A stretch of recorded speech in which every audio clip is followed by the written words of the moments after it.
दाऊ साजिची अदिनिया वर्षा जहां नहीं चिंतार चाषी कूल पुरी जिलार प्रत्येक ब्लॉक रे यार प्रभाव पड़ता पटे सबुठार अधिक प्रभाव पड़ी डेलांग ब्लॉक रे डेलांग ब्लॉक सिंगी ब्रह्मपुर पंचायतर सुरुमपुर गाँ ये हूँ चाषी कूलर परिवार एवं चाष उपर निर्भर कर परिवार लोक मैंने भरण पोषण कर प्रथम जो वर्षा आसला से संपूर्ण चाष जमी ओदा करगला धान नष्ट है आ द्वितीय जिते आसला कटा धान को भिजई गजा कर चलीगला मो हाथ में आप दृश्य देखुवे ये हूँ किसी धान गछर चित्र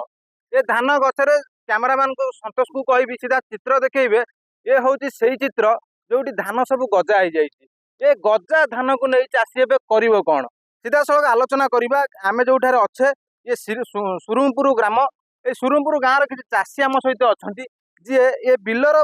परिस्थिति आप देखुए ये बिल पाखापाखि फुटे उच्चर पानी रही फुटे उच्चर पानी से निजर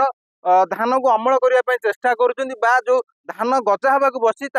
ऊपर को नबाक चेष्टा कर कौन कहे आज्ञा बर्तमान आपण धान जो थिला ये आम देखु ये धान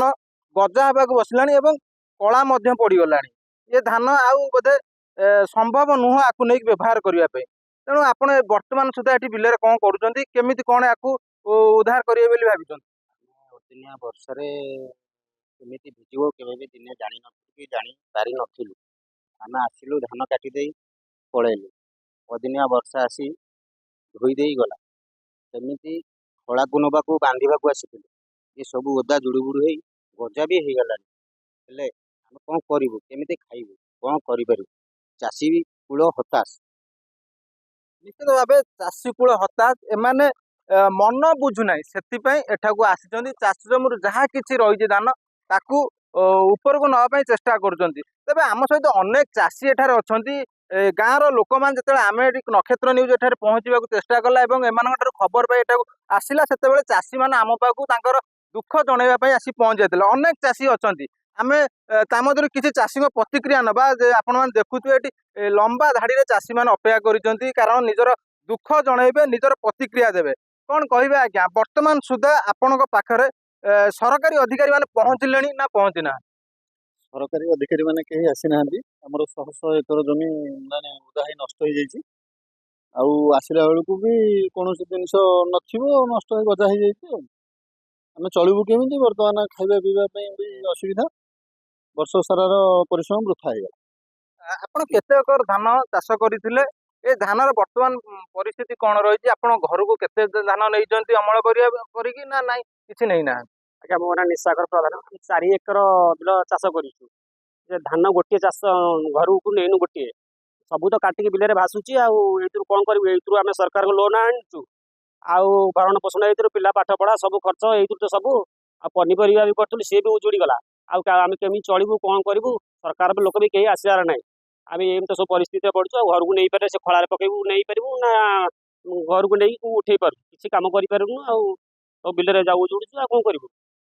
आगे आप कौन कहे बर्तमान आपणकर जो चाष जमी थिला केते नष्ट होईची आपण तो बीमा करथिबे लोन करथिबे से लोन उपर आपण केमिति कौन कहते परिवार भरण पोषण हम कौन रहा आज्ञा मो ना लक्ष्मण पाल आज्ञा अदिनिया वर्षा हवा द्वारा आम बहुत धान पानी मग्न जलमग्न रही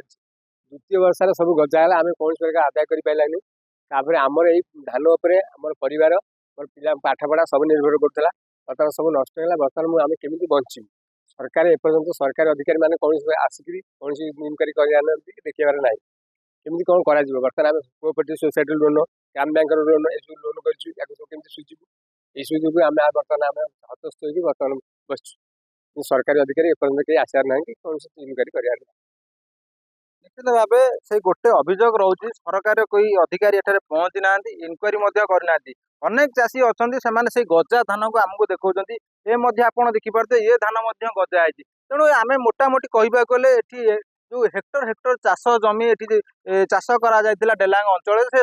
से सब जगार प्रायतः अधिकांश फसल सब नष्ट होगा बसी तेणु ये फसल नष्ट होगा चाषी मैंने चिंतार पड़ते जिते चिंतार पड़ते चाषी मैंने समस्या समाधान करने आउ तो बाट ना केवल गोटे बाट रही सरकार पक्षर सहयोग करने दरकार सहायता करा दरकार किंतु ए पर्यंत सरकार पक्षर कौन भी अधिकारी एम पाखे पहुँची ना से क्षतिपूरण बाबद को आसिक तर्जमा करना तदारख करना ଯାହା ଫଳରେ ଚାଷୀଙ୍କ ମନରେ ଏବେ ମଧ୍ୟ ଭୟ ରହିଛି ସେମାନଙ୍କ ଫସଲ ତ ନଷ୍ଟ ହେଲା ଆଗକୁ ତାଙ୍କୁ କ୍ଷତିପୂରଣ ମିଳିବ କି ନାହିଁ। ତେଣୁ ଚାଷୀଙ୍କ ପକ୍ଷରୁ ଦାବି କରାଯାଉଛି ଯଥାଶୀଘ୍ର ଏହାର ତଦାରଖ କରାଯାଉ, ତର୍ଜମା କରାଯାଉ, ସ୍ଥାନୀୟ ଅଞ୍ଚଳର ଲୋକମାନଙ୍କ ପାଖରେ ଆସି ସରକାରୀ ଅଧିକାରୀମାନେ ପହଞ୍ଚନ୍ତୁ, ତାଙ୍କର କ୍ଷୟକ୍ଷତିକୁ ଆକଳନ କରନ୍ତୁ, ଆଗାମୀ ଦିନରେ କ୍ଷୟକ୍ଷତି ମଧ୍ୟ ଦେବା ପାଇଁ ସେମାନଙ୍କର ଦାବି ରହୁଛି। ଡେଲାଙ୍ଗରୁ ସନ୍ତୋଷ କୁମାର ପ୍ରଧାନ, ନକ୍ଷତ୍ର ନ୍ୟୁଜ୍।